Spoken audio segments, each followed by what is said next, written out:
Si vous vous souvenez de ma dernière vidéo, j'avais présenté 6 mondes possibles dans notre univers. Faisons l'hypothèse que nous rassemblions une entité de chaque monde ensemble devant une fontaine d'eau par exemple. On se retrouverait donc devant la fontaine avec un dieu, un demi-dieu, un être humain, un animal, un esprit errant et un être de l'enfer. Chaque entité provenant d'un des 6 mondes que je vous ai décrits. Ils se rassemblent sur Terre, au même endroit, devant cette fontaine d'eau, et au même moment. Que se passerait-il? Pour l'être humain, il pourra percevoir l'eau qui sort de la fontaine, il pourra s'imaginer se laver avec, ou encore la boire, pour survenir à ses besoins et survivre. Pour l'animal, prenons l'exemple du poisson, il verra la fontaine comme son habitat.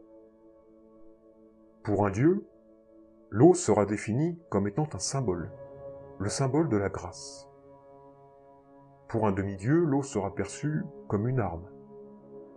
Pour un esprit errant, l'eau sera considérée comme une substance dangereuse.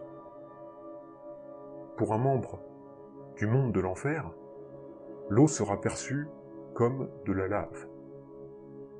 C'est un exemple typique pour comprendre que nous avons tous une perception différente de ce que nous voyons à travers nos yeux, notre cerveau et notre esprit.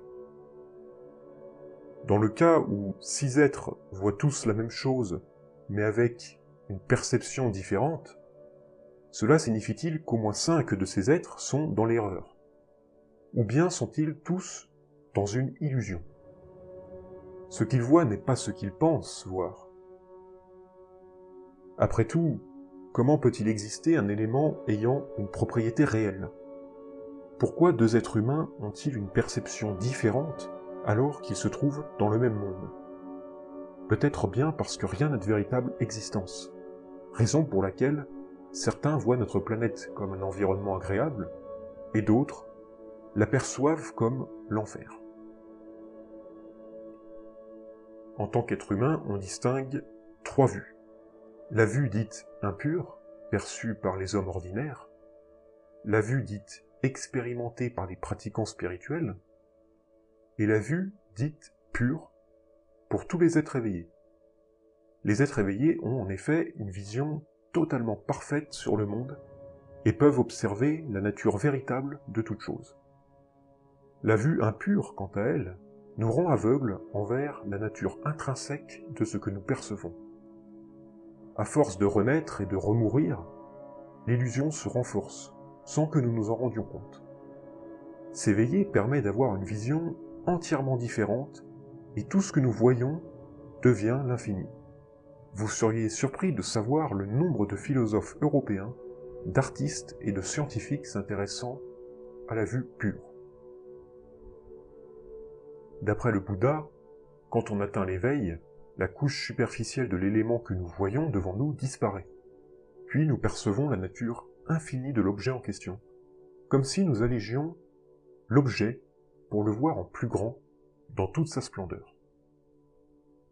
Cependant, nous sommes très nombreux à avoir la vue impure, parce que nous sommes souvent confrontés à des émotions négatives, influençant ainsi notre karma.